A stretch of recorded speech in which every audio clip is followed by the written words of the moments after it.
Assalamualaikum warahmatullahi wabarakatuh. Perkenalkan, nama saya Miftahul Jannah, NRP 2043211046 dari Departemen Statistika Bisnis ITS Angkatan 2021 dengan kelompok besar Nakula dan kelompok kecil Damagranti. Pada kesempatan ini, saya akan menyimpulkan argumen atau pendapat saya mengenai cuplikan video kesalahan berpikir berikut ini. Ya, yang kira-kira ancaman yang terus-menerus, dan dokumen yang kedua itu kita gunakan kata-kata mereka untuk melawan mereka. Ini materi yang Anda sampaikan? Itu yang materi yang saya sampaikan. Okay. Salah satunya di situ, counter terrorism itu salah satu dengan cara buat website palsu yang seolah-olah website ini mewakili kelompok-kelompok garis keras supaya bisa menarik anak-anak muda ini, tapi kemudian kita hancurkan, dan bila perlu ini website untuk menghantam lawan kelompok yang lain, mengkafir-kafirkan kelompok lain. Saya ingatkan di Makassar, di FPI Makassar, hati-hati jangan terjebak dengan website-website garis keras karena ini buatan intelijen. Saya baca dokumen, bukan ngarang-ngarang. Saya baca dokumen, bukan ngarang-ngarang, sekali lagi ya. Anda ketika datang tidak tahu akan ada agenda pembayatan? Saya tidak tahu, karena saya yang diundang di Kota Makassar. Karena materi saya begitu, saya ditawari karena tiket saya besoknya baru pulang dan itu pun siang, mereka menawarkan besok masih ada lagi katanya. Ikutlah saya di situ. Saya kira itu sama. Tidak tahunya ada itu. Saya tidak tahu. Bagaimana orang tidak tahu? Anda menyampaikan ini ke klarifikasi ke polisi atau sempat dipanggil tidak? Tadi pertanyaan saya. Perbuatan saya diundang itu apakah perbuatan pidana? Kenapa saya harus klarifikasi? Itu dulu. Pertanyaan saya, apakah sempat ada yang memanggil, ada yang Pertanyaan saya, apakah itu kejahatan?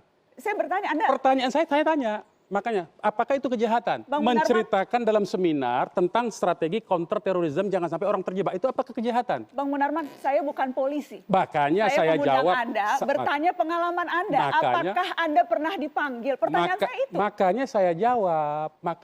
Apakah itu kejahatan? Pernah atau karena tidak? Itu bukan Anda kejahatan. tidak mau menjawab. Bukan karena itu bukan kejahatan. Berarti tidak ada pertanyaan simpel pernah apa tidak? Oh, tidak ada. Berarti memang belum pernah dipanggil. Berarti Anda minta saya dipanggil? Saya bertanya pernah atau tidak. Ya berarti kan Anda minta saya dipanggil kan? Perlu dipanggil tidak? Perlu dipanggil tidak untuk mengklarifikasi? Bagaimana? Itu peristiwa pidana yang dipanggil oleh polisi. Perlu dipanggil untuk mengklarifikasi tidak, Pak? Peristiwa pidana. Pak Pola, jadi jangan menggiring. Ini menggiring. Saya bertanya. Menggiring itu namanya, bukan bertanya itu. Kalau saya bertanya itu pernah didatang atau tidak, Anda... Itu dalam teori hukum, itu namanya pertanyaan jebakan. Anda tidak boleh melakukan pertanyaan jebakan. Itu berbahaya buat opini. Sebelumnya, kesalahan berpikir adalah kegagalan manusia dalam memutuskan atau mempertimbangkan suatu hal yang ditandai dengan suatu tindakan yang tidak sesuai dengan tujuan yang diinginkan. Kesalahan berpikir itu sendiri terjadi karena kesimpulan yang kita ambil tidak sesuai kenyataan yang menyebabkan kegagalan dalam mengolah pola pikir. Terdapat beberapa faktor yang mempengaruhi kesalahan berpikir. Yang pertama, emosi. Biasanya, pada saat emosi, orang cenderung akan mengambil keputusan dengan cepat, walaupun itu kurang tepat.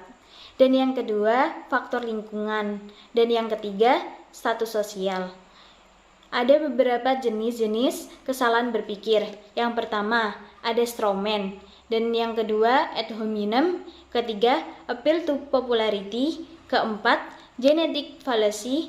Dan yang kelima, stereotyping, dan yang keenam, overgeneralisasi.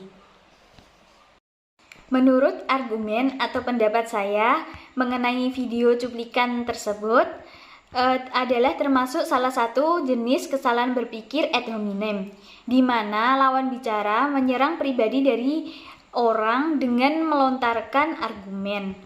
Karena di sini selain pertanyaan apa lalu dijawab apa, dan pertanyaan yang diajukan oleh Mbak Najwa Shihab oleh Bapak Munarman malah menyerang dengan melontarkan argumennya. Seperti Mbak Najwa Shihab bertanya, apakah pernah dipanggil? Tapi beliau malah menjawab, berarti Anda minta saya dipanggil. Seharusnya di sini Bapak Munarman lebih fokus lagi dan menjawab pertanyaan dari Mbak Najwa Shihab dan tidak menyerang dengan argumen. Menurut saya, Kesalahan berpikir di sini dapat diatasi dengan lebih fokus mendengarkan apa pertanyaan dari lawan bicara dan menjawab sesuai kenyataan yang ada serta tidak menyerang dengan argumen agar tidak terjadi kesalahan berpikir. Sekian dari saya, terima kasih. Wassalamualaikum warahmatullahi wabarakatuh.